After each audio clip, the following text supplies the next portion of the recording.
नमः शिवाय, जय माता रानी। दोस्तों, आप देख रहे हैं आपका अपना YouTube चैनल व्रत त्योहार टोटके। मैं हूं आपके साथ रिमझिम शर्मा। सबसे पहले तो आप सभी को हरितालिका तीज व्रत की बहुत बहुत शुभकामनाएं। दोस्तों, साल 2022 में 30 अगस्त मंगलवार के दिन हम यह व्रतराज, जो हरितालिका तीज व्रत है, इसे व्रतराज कहा जाता है क्योंकि बहुत ही कठिन व्रत है और सभी महिलाएं इस व्रत को धारण करेंगी। तो इस कठिनतम व्रत को करने के क्रम में हमें और वो कौन से कार्य हैं जो हरितालिका तीज व्रत के दिन दोस्तों जरूर करना चाहिए। ध्यान से इस वीडियो में आज मैं वही बातें, वही सभी जानकारियां आपके साथ शेयर करने जा रही हूं।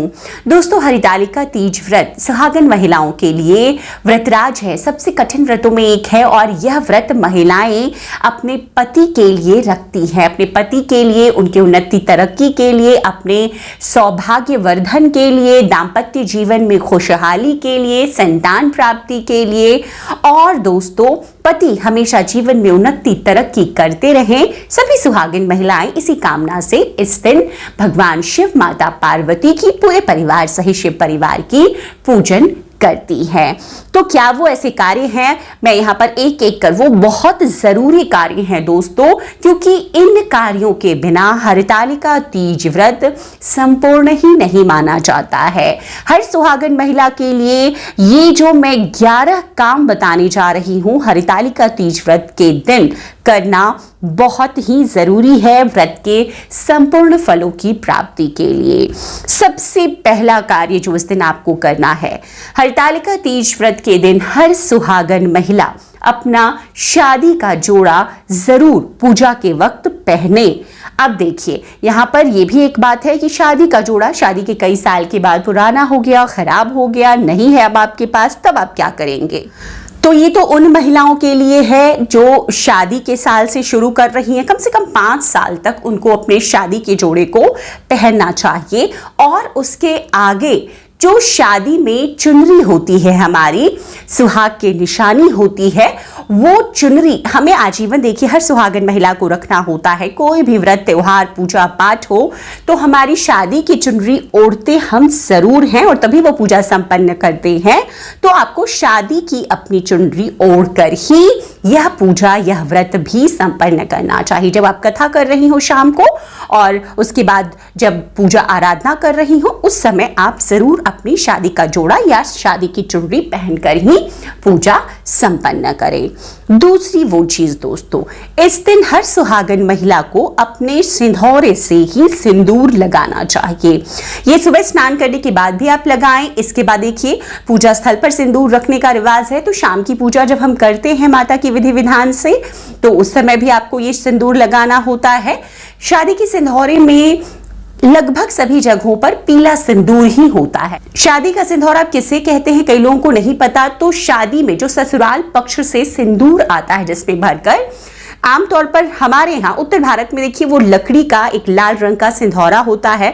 डिजाइन और शेप अलग हो सकती है लेकिन लकड़ी का ही होता है वो पात्र, और उसमें एक ढक्कन लगा होता है जिसमें कि सिंदूर पूरे साल, वो शादी वाला जो सिंदूर होता है, पूरे साल नहीं पूरे जीवन हम संभाल कर रखते हैं। उसी शादी के सिंदूरे से आपको हरितालिका तीज व्रत के दिन सिंदूर जरूर लगाना चाहिए। तो इस बात का ध्यान रखिए। अब जिनके यहाँ शादी का सिंदूरा नहीं आता है, तो जो भी सिंदूर दान उनके यहाँ शादी में आया हो ससुराल पक्ष से, उसी से सिंदूर करें। ऐसा करना बहुत ही शुभकारी बताया गया है। तो ये दूसरा कार्य भी आपको जरूर करना है। तीसरा कार्य दोस्तों, इस दिन 16 श्रृंगार करने का विधान है। इससे भगवान शिव, माता पार्वती बेहद प्रसन्न होते हैं। तो सभी महिलाओं के लिए है कि इस दिन 16 श्रृंगार जरूर करें।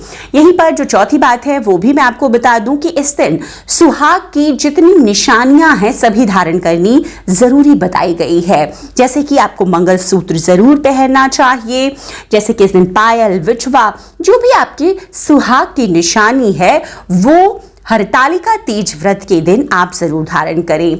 कोई भी चीज ऐसी कटी हुई हो, जैसे बिछवा खराब हो गया हो, पायल खराब हो गया हो, ऐसा चीज आप ना पहने। सभी चीजों को ठीक करवा लें और उसके बाद इस दिन आपको ये धारण जरूर करना है। यहीं पर पांचवी चीज भी मैं बता दूं, इस दिन आपको ध्यान से लाल पीले वस्त्र ही धारण करने चाहिए। लाल पीले गुलाबी, आप इन्हीं रंगों के वस्त्र इस दिन धारण करें, बेहद शुभकारी बताया गया है दोस्तों, तो इस बात का भी आप ध्यान रखें। अब इस दिन जो छठा कार्य आपको करना है, इस दिन अपने लिए सुहाग की सामग्री आपको जरूर खरीदनी है और नई सामग्री इस दिन आपको इस्तेमाल भी जरूर करना चाहिए। इस दिन सुहाग की सामग्री बहुत महत्व रखती है। इस दिन आपको सुहाग की सामग्री खरीदनी है, दान करनी है और इस्तेमाल भी करनी है। चाहे आप सिंदूर लाएं, चाहे अन्य चीजें, काजल, बिंदी, कुछ भी आप ला सकते हैं, लिपस्टिक जो लोग करते हैं या अन्य कोई भी मेकअप का सामान आप इस दिन ला करके जरूर लगाएं दोस्तों, बहुत ही शुभकारी होता है। इसी से जुड़ी हुई चीज कि सुहाग की सामग्री दान हमें जरूर करना होता है हरतालिका तीज व्रत पर। तो इस दिन आप सुहाग की सामग्री लाकर रखते हैं माता के लिए, ब्राह्मण के लिए, और आप इसे अगले दिन दान करते हैं। ये भी बहुत शुभकारी है। तो सुहाग की चीजों का इस दिन इस्तेमाल करना, दान करना बहुत ज्यादा फलकारी बताया गया है। अब दोस्तों जो सातवीं चीज है, देखिए इस दिन आपको पूजा स्थल पर शादी का अपना सिंधौरा जरूर से रखना है। ध्यान देकर जब आप शाम की पूजा कर रहे हो तो शादी का जो सिंधौरा, जो सिंदूर दान है आपका, वहां पर रखें। इसी एकमात्र दिन होता है कि जब हम अपनी शादी के सिंधौरे को पूजा के समय खोल कर रखते हैं। कई जगहों पर यह रिवाज है कि माता से जो सुहाग लेने का काम होता है वो हम शाम में कर लेते हैं, लेकिन हमारे यहाँ सुबह जब माता की विदाई होती है उसके पहले उनसे सुहाग लिया जाता है। तो सुबह में हम माता से सुहाग लेते हैं। तो शादी का सिंधौरा हम शाम के समय रखते हैं माता के सामने, और उसके बाद उसी सिंधौरे में जो माता की सिंदूर की डिब्बी है, सिंदूर दान है, उससे सुबह के वक्त विसर्जन के पहले हम उससे सिंदूर, 5 चुटकी सिंदूर आप माता के सिंधौरे से, सिंदूर दान से अपने सिंधौरे में रख ले। इसे ही सुहाग लेना बताया जाता है, इसे ही सुहाग लेना बोला जाता है दोस्तों।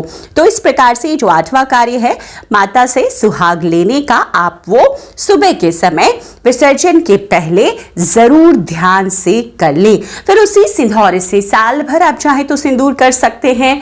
अगर आप नहीं करते हैं, क्योंकि बहुत संभाल के रखना होता है, उसमें सिंदूर ना गिरे, ना छिटके, ऐसा बहुत ध्यान रखना होता है।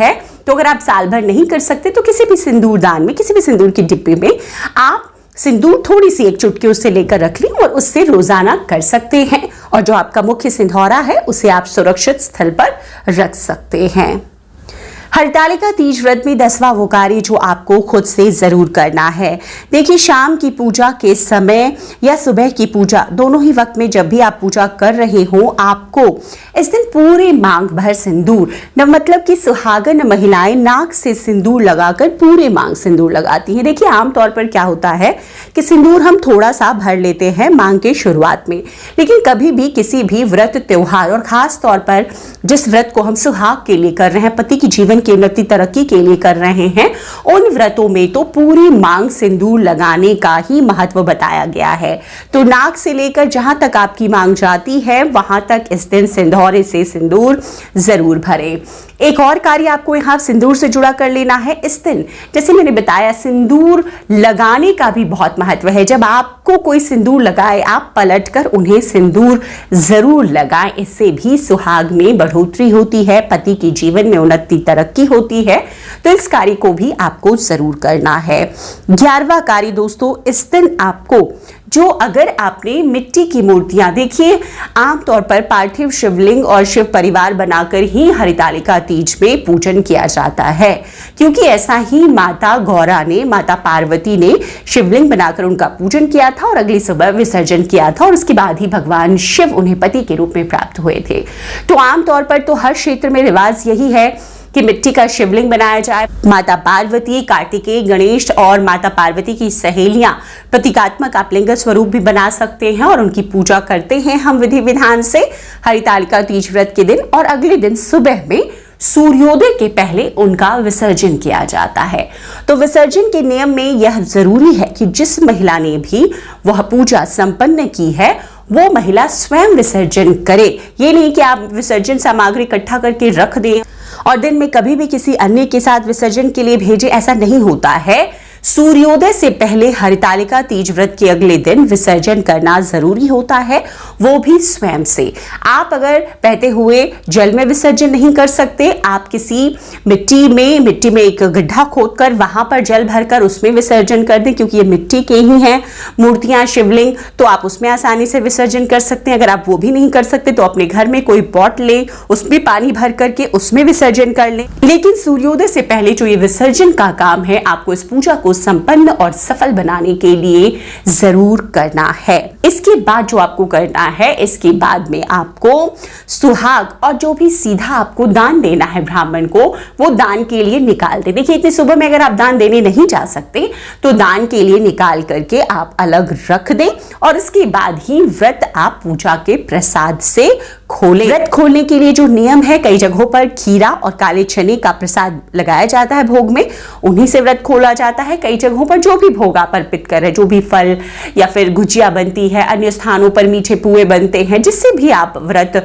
कर रहे हैं, भोग अर्पित कर रहे हैं माता को, भगवान शिव को, उस प्रसाद से व्रत आप खोल सकते हैं और इसके बाद संपूर्ण शुद्ध भोजन आप करके व्रत का पारायण कर सकते हैं। तो ये जो जरूरी नियम है दोस्तों, ये आपको हरतालिका तीज व्रत के दिन जरूर अपनाने हैं व्रत के संपूर्ण फलों की प्राप्ति के लिए। उम्मीद करती हूं जो ये सभी जानकारियां मैंने आपके साथ शेयर की है, आपके लिए उपयोगी और लाभकारी साबित हो। वीडियो अगर पसंद आए तो लाइक कीजिएगा, आगे अपने दोस्त, परिवार, मित्रजनों तक जरूर शेयर कीजिए। चैनल पर अगर नए आए हैं तो इसी तरह की जानकारियों के लिए चैनल को सब्सक्राइब करना ना भूलें। नोटिफिकेशन के लिए बेल बटन प्रेस करके रखें ताकि जब भी मैं कोई वीडियो शेयर करूं वो सबसे पहले आपको प्राप्त हो सके। वीडियो देखने के लिए बहुत बहुत शुक्रिया। जय माता रानी, हर हर महादेव।